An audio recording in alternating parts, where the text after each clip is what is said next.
Assalamualaikum warahmatullahi wabarakatuh. Alhamdulillahi rabbil alamin. Wassalatu wassalamu ala asrafil anbiya'i wal mursalin, nabiyina Muhammadin wa ala alihi wa sahbihi ajma'in. Amma ba'd. Saudara-saudaraku sebangsa dan setanah air, saya Widi Winanto Aryawan dari Yogyakarta menyampaikan urun rembuk tentang fituh. Saudara sekalian, saya mendapatkan respon baik yang pro maupun kontra terhadap materi yang ada di video saya. Sebenarnya saya muncul keinginan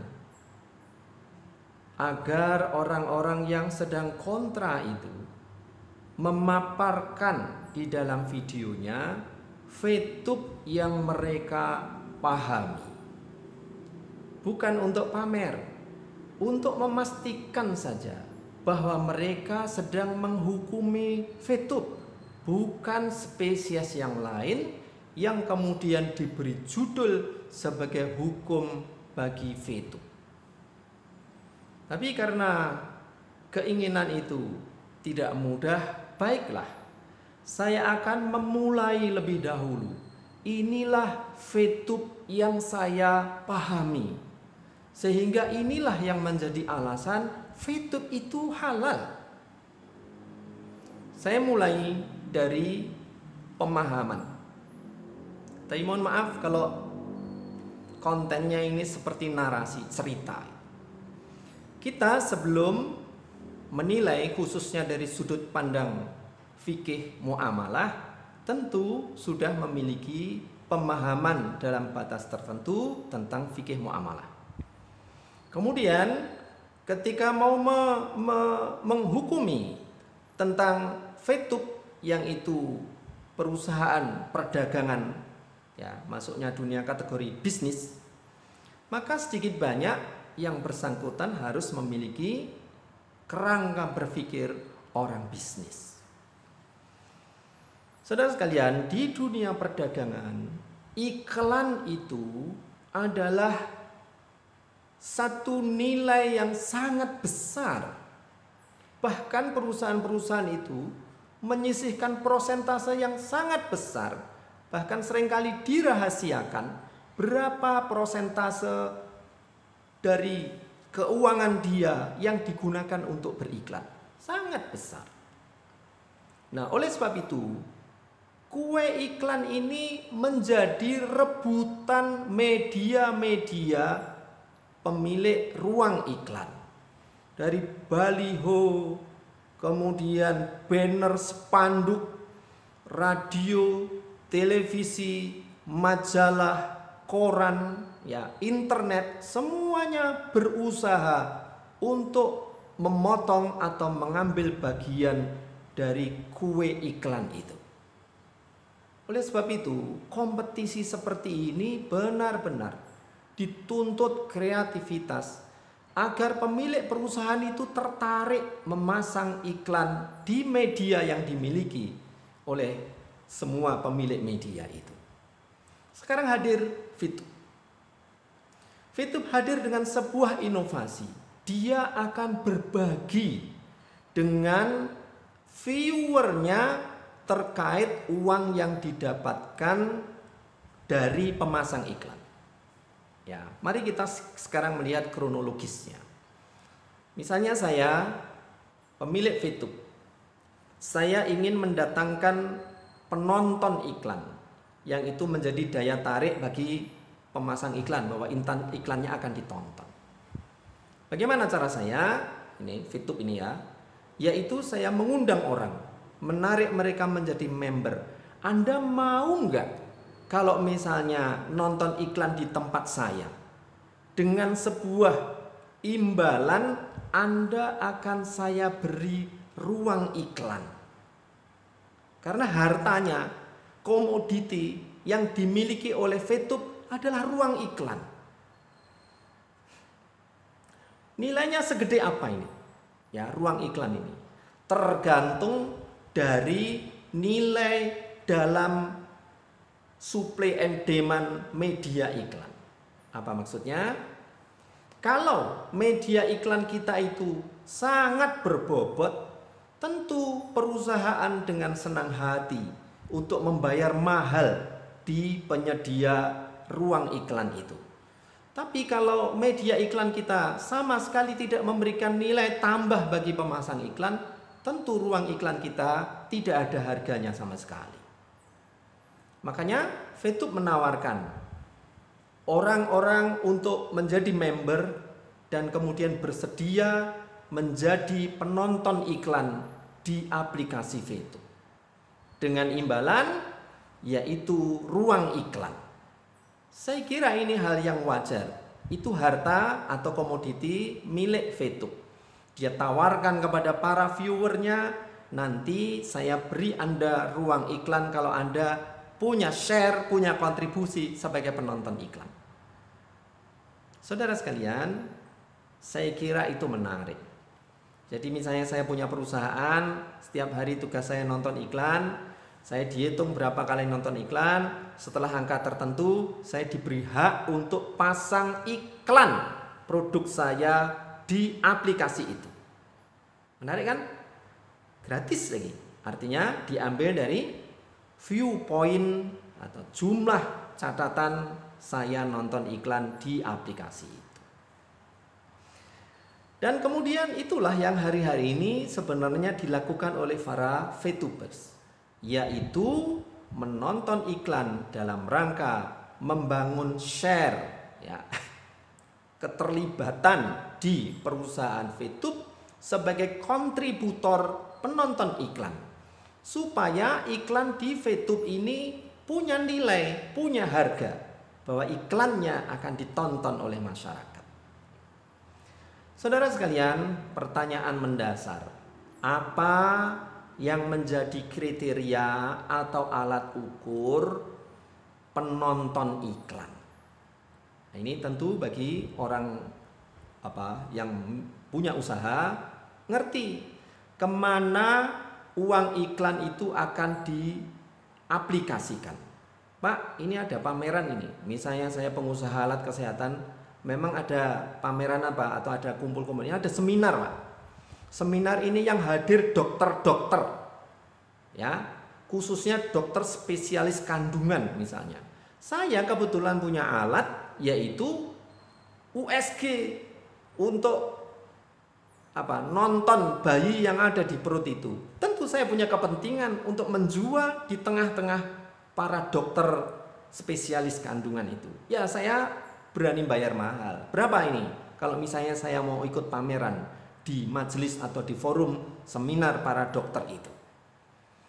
Begitulah yang dilakukan oleh VTube, yaitu membuat klasifikasi penonton iklan.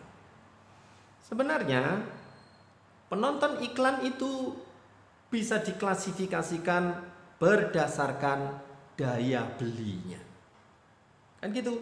Misalnya sama-sama nonton iklan, ya, sama-sama tertarik dengan iklan itu, apa yang isi yang ada di iklan itu, kan kembali lagi kepada kemampuan untuk membeli, daya belinya. Andai kan mungkin sebenarnya member itu ditanya berapa pendapatan Anda per bulan, supaya kita tahu kemampuan daya beli dia untuk membuat klasifikasi penonton-penonton iklannya.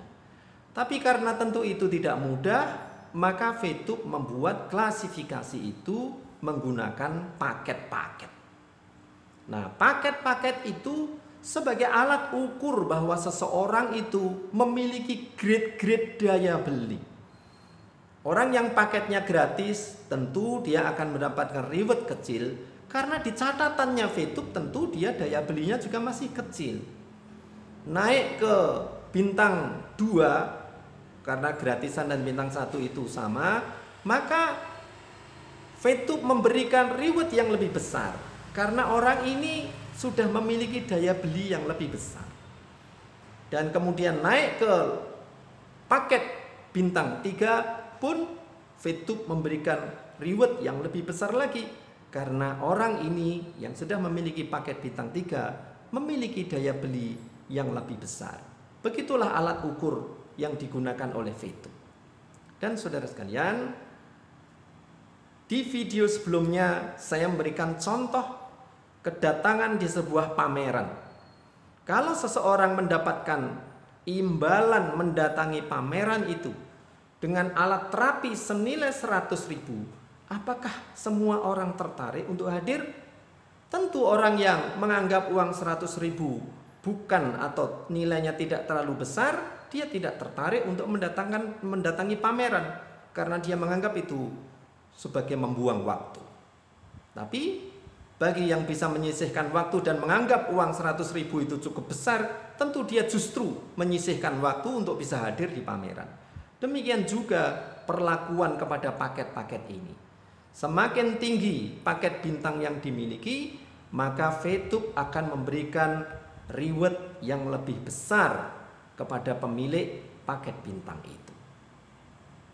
Saudara sekalian, paket bintang itu dinilai berdasarkan viewpoint-nya. Nah, viewpoint itu didapatkan dengan nonton iklan.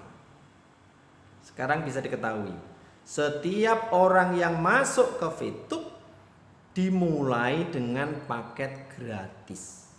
Mendapatkan setiap hari 0,3 VP dengan menonton 10 iklan di 10 waktu. Tapi struktur masyarakat kita tentu heterogen. Apakah semua tertarik hanya mendapatkan 0,3 VP? Kalau misalnya dinilai rupiah itu 0,3 kali 14.000 rupiah. Kalau misalnya 15.000, hanya 5.000 rupiah per hari nonton 10 iklan. Tidak banyak orang tertarik. Waktunya terbuang, nonton 10 iklan hanya mendapatkan 5.000. Makanya kemudian VTube memberikan ruang, memberikan izin bagi orang-orang yang baru masuk dan dia tidak cukup sabar untuk menerima viewpoint yang kecil, dia boleh mengakuisisi viewpoint milik orang lain agar dapat ditukar dengan paket bintang yang lebih tinggi sesuai dengan kemampuan dia. Saudara, inilah permulaan munculnya jual beli viewpoint. Karena ada sekelompok orang yang tentu tidak bisa diperlakukan sama, telaten mendapatkan 0,3 viewpoint setiap hari dan dia akan menjalani seperti contohnya saya sendiri melakukan kegiatan itu berbulan-bulan, menumpuk nilai-nilai kecil, akhirnya setelah 8 bulan baru mencapai paket bintang 2. Apakah semua orang memiliki kesabaran itu? Tidak semua orang memiliki kesabaran seperti itu. Maka kemudian muncullah jual beli VP itu. Makanya kalau ada tuduhan-tuduhan yang mengatakan jual beli VP sebagai tindakan kezaliman adalah sebuah penghukuman yang tidak fair. Karena sesungguhnya yang menghendaki VP adalah orang yang membeli itu. Karena dia tidak mungkin atau tidak tertarik untuk menjalani nonton iklan dengan mendapatkan viewpoint yang demikian kecil. Dia butuh untuk melakukan loncatan. Dan saya kira orang-orang bisnis sangat tahu dunia itu. Kalau kita memiliki modal, kenapa kita tidak lari lebih kencang? Kita tidak melakukan loncatan yang lebih tinggi, walaupun harus mengeluarkan modal. Itulah mengapa ketika ada pertanyaan, adakah yang sudah dirugikan karena penjualan viewpoint? Jawabnya tidak ada. Viewpoint itu dibeli atas kesadaran dia sendiri karena dia tidak cukup punya ketelatenan memulai dari nilai 0,3 setiap hari selama berhari-hari, berminggu-minggu. Satu itu yang selalu ditembak, dibidik oleh orang-orang bahwa penjualan viewpoint adalah proses muamalah atau jual beli yang merugikan salah satu pihak. Tidak. Ya. Viewpoint itu dibeli oleh orang yang menginginkan agar dia memiliki rewards yang lebih gede dibanding kalau dia memulai dari awal atau gratisan, itu paket gratisan. Nah, saudara sekalian, ini kalau misalnya mau dianalogikan, kalau ada orang yang kewajibannya sama, sehari nonton 10 iklan.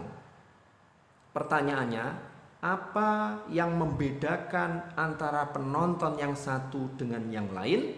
Jawabannya tadi di depan, yaitu daya beli. Nah, orang yang memiliki daya beli yang lebih tinggi, tentu perusahaan akan memberikan apresiasi, memberikan reward yang lebih gede karena dia punya daya beli. Sederhananya begini, sama-sama nonton iklan mobil mewah, si A yang kaya dengan si B yang sederhana, tentu sama-sama nonton iklan mobil mewah itu, misalnya sama-sama tertarik, si A tinggal begitu tertarik beli saja kalau garasinya ada. Si B meskipun tertarik, dia tidak mampu membeli karena tidak memiliki daya beli. Dia orang yang hidupnya sederhana. Nah, di VTube ini orang dibuat grade-grade atau klasifikasi reward iklannya berdasarkan paket bintang yang dimiliki. Itu yang pertama. Saudara sekalian, ada pertanyaan lanjutnya. Andai sekarang orang-orang pembeli VIP itu sudah habis, semua sudah menjadi diamond, orang mendapatkan uang dari mana nih para VTuber? Saudara, VTube adalah perusahaan penyedia ruang iklan. Ya, penyedia ruang iklan. Komoditi yang dia jual adalah ruang untuk pasang iklan. Dan inilah yang di-sharekan kepada para VTubers. Anda punya VIP bisa ditukar dengan ruang iklan. Dan sampai kapanpun VIP yang kita miliki bisa ditukar dengan ruang iklan yang ada di VTube. Maka kalau ada pertanyaan, semua sudah diamond, VIP diproduksi terus, VIP-nya mau dikemanakan? Ya digunakan untuk bayar iklan. Kalau orangnya punya usaha, ya dia akan mengiklankan usahanya, dibayar menggunakan VIP-nya. Kalau yang bersangkutan tidak punya usaha, dia akan menggunakan iklan itu untuk mengiklankan produk milik orang lain. Dengan kata lain, VIP itu dijual kepada perusahaan yang berminat untuk memasang iklan di VTube. Saya kira clear di sini. Terus pertanyaannya, mengapa orang tertarik atau perusahaan tertarik untuk pasang iklan di VTube? Bayangkan kalau sekarang VTube ini semua sudah diamond seperti yang digambarkan oleh para penanya itu. Semua sudah diamond, VIP mau kemana? Kalau semua sudah diamond, betapa menariknya komunitas VTube ini. Kenapa? Orangnya punya daya beli semua. Sudah diamond, setiap hari dia dapat berapa juta. Tentu sangat mudah untuk mencari pengiklan. Kita datang seperti tadi dokter, kumpulan dokter saja, betapa banyak orang-orang yang ingin untuk bisa membuka lapak ya di forum seminar atau pertemuan dokter itu. Karena apa? Di sana ada dokter, para dokter yang memiliki daya beli. Begitu tertarik tinggal bayar. Nah, para diamond ini juga demikian. Mereka adalah manusia-manusia yang memiliki kebutuhan harian sebagaimana manusia biasa, plus mereka memiliki daya beli. Dan itu tentu sangat menarik bagi para pengusaha. Artinya apa? Produk dia kalau diinformasikan kepada para VTubers yang diamond itu, tentu kalau dari para diamond itu sudah tertarik, mereka tinggal bayar karena punya daya beli. Saudara sekalian, clear? Yang kedua, apabila VTube sudah tidak dibeli oleh orang internal, maka dia akan dibeli oleh para pemasang iklan. Saya makanya merasa aneh. Bagaimana mungkin sebuah perusahaan iklan ketika melakukan kerjasama dengan masyarakat, di mana reward atau imbalan yang diberikan adalah lahan iklan, justru perusahaan itu yang disuruh untuk memberikan uang kepada para VTubers. Apa tidak salah? Komoditi dia, ya, produk dia yang sebutlah unlimited adalah ruang iklan. Sampai seberapapun VIP yang diproduksi oleh para VTubers itu bisa terserap di ruang iklan. Dan dari ruang iklan itu, kalau ada pengiklan, maka akan menghasilkan uang. Dan uang itulah yang bisa dibagi-bagi atau diterima oleh para member VTube. Sehingga saudara sekalian, bencana, disebut bencananya. Ini kan orang ada yang menyebut ini akan jadi bencana buat VTube kalau misalnya sudah tidak ada lagi yang membeli VIP. Enggak. Bencananya VTube itu adalah kalau di VTube sudah tidak ada yang pasang iklan. Itu bencananya. Saya kira nggak cuma VTube. Saudara bisa bayangkan kalau televisi tidak ada iklan. Ya, kalau di YouTube nggak ada iklan. Kalau Facebook nggak ada iklan, apa yang terjadi? Pasti ambruk juga. Nah, bagi VTube juga begitu. VTube ini tantangannya adalah jangan sampai tidak ada perusahaan yang pasang iklan. Ya, karena kalau tidak ada satupun perusahaan yang pasang iklan, pasti perusahaan itu akan goncang dan ambruk. Bukan karena tidak ada yang beli VIP di internal, itu masalah yang bisa diantisipasi atau bisa dihilangkan. Karena sesungguhnya VTube adalah perusahaan penyedia jasa ruang iklan, bukan penjual VIP. VIP itu diperjualbelikan sebagaimana di depan saya sebutkan karena adanya sekelompok orang yang butuh melakukan loncatan dan dia tidak mungkin merintis jalan dengan pelan-pelan dari 0,3 setiap hari sampai berbulan-bulan tanpa mendapatkan apa-apa. Nah, saudara sekalian, saya kira sekarang saya yang ganti bertanya kepada orang-orang yang kontra. Sebelah mana dari proses transaksi ini yang melanggar syariat? Ya, sebelah mana ini? Supaya saya bisa mendapatkan inputan. Ada perusahaan iklan yang ingin iklannya ditonton, dia berbagi kepada para viewernya, para penonton iklannya, dia buat satu mekanisme, orang mendapatkan viewpoint, dihitung berdasarkan berapa kali dia nonton iklan. Viewpoint itu didapatkan sesuai dengan level atau paket yang dia miliki. Dengan paket itu, perusahaan tahu bahwa seseorang memiliki daya beli yang berbeda-beda. Dengan begitu reward yang diberikan oleh perusahaan pun berbeda-beda. Dan kemudian perusahaan menyiapkan VIP itu berapapun dapat ditukar dengan ruang iklan yang ada di VTube.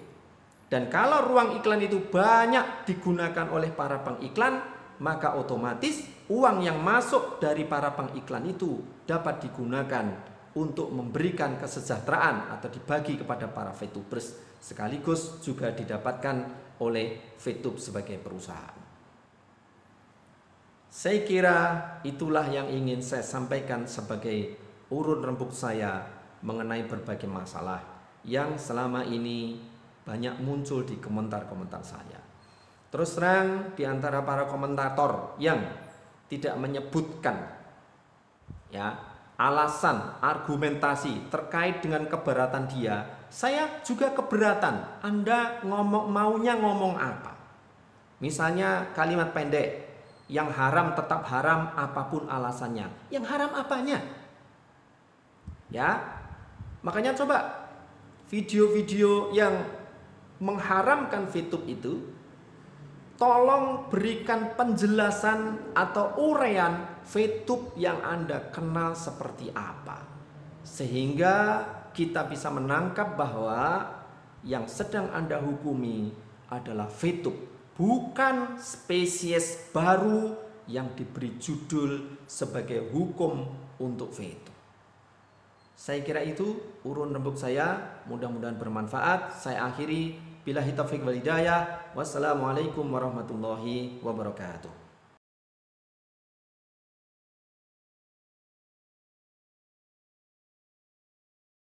Dengan menggunakan 4 pagar ini, pertanyaan kita adalah sebelah mana dari VTube yang sudah melanggar di antara pagar-pagar itu.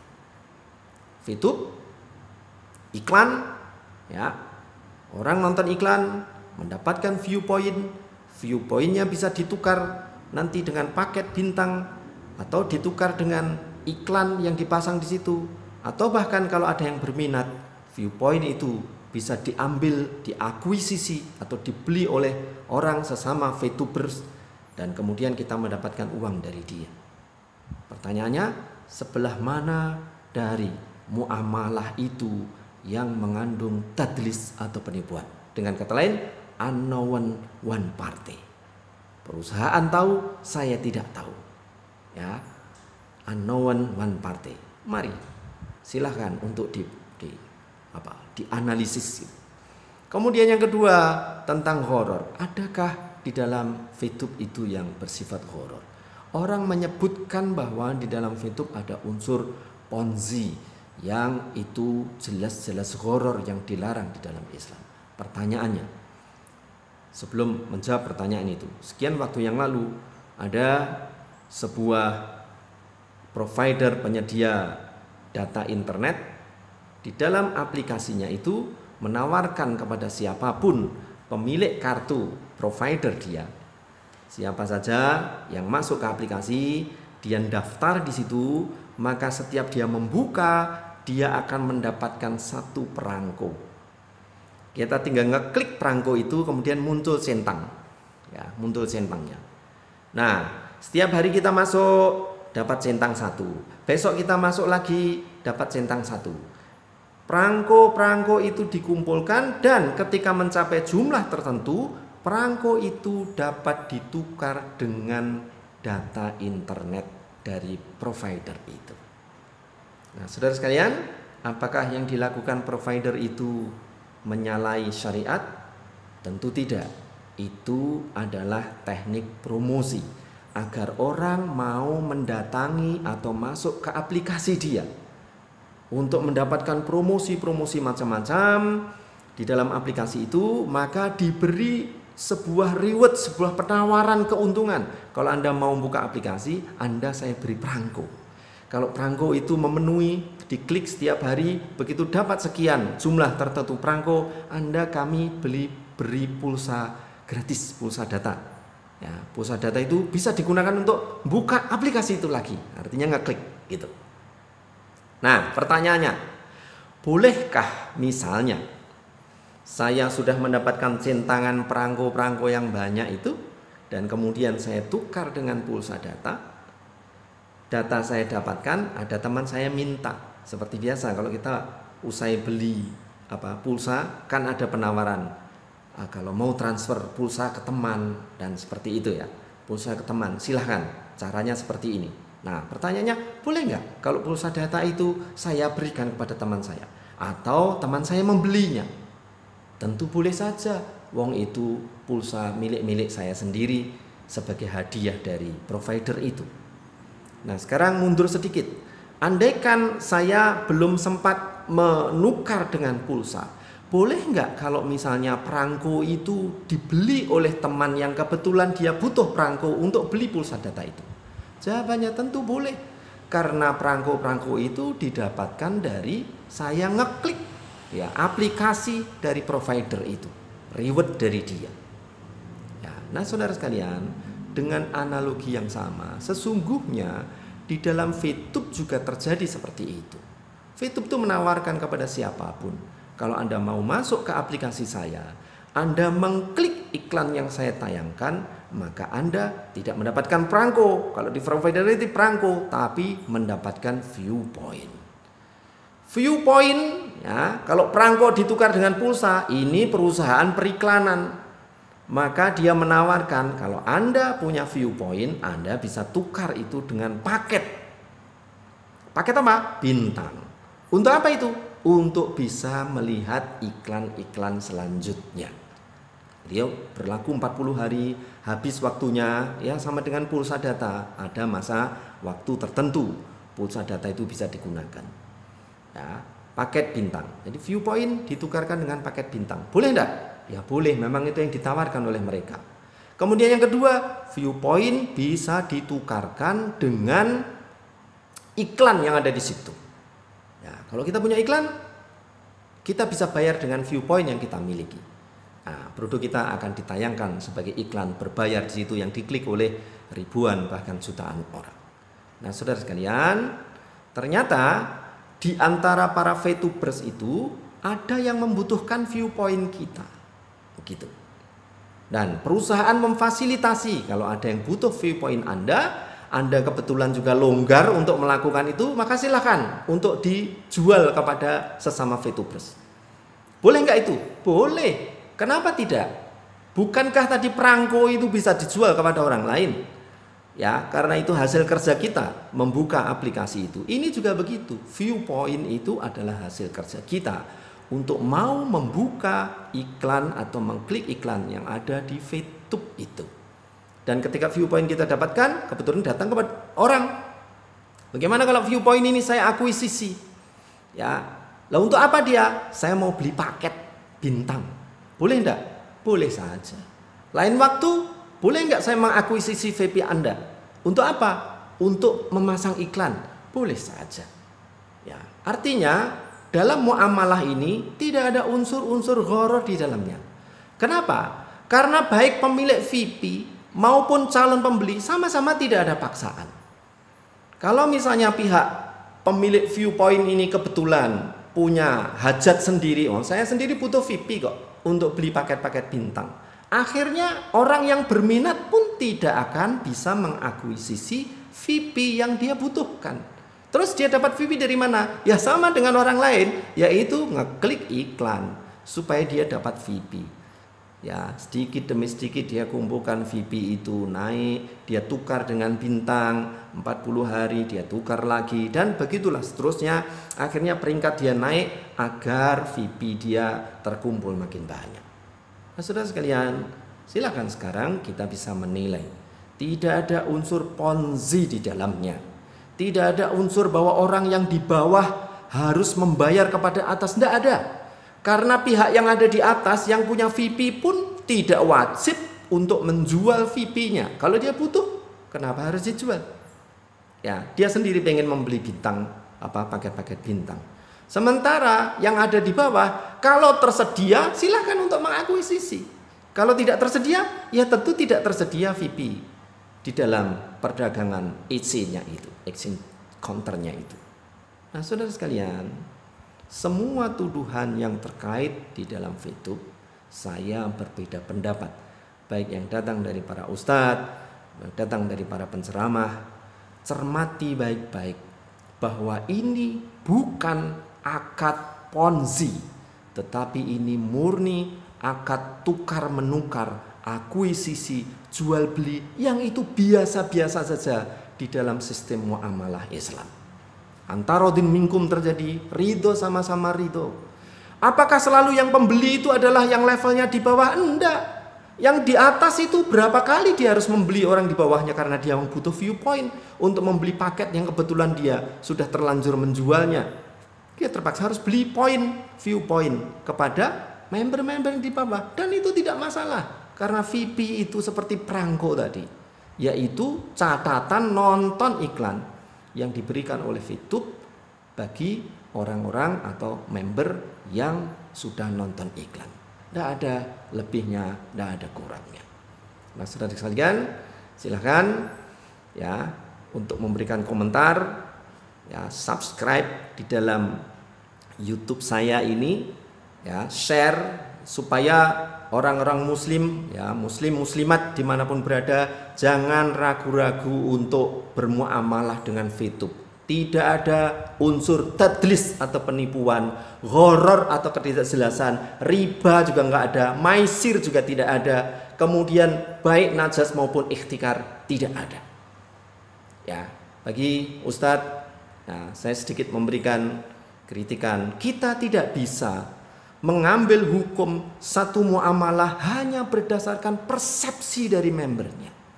Di sini banyak orang-orang yang sudah sangat pinter memahami sistem di dalam fiqh. Bagaimana mungkin kita ini mengambil hukum atas satu amalan, kegiatan muamalah berdasarkan persepsi dari orang, apalagi melalui telepon. Antum di fiqh ya, fiqh bagaimana? Begini.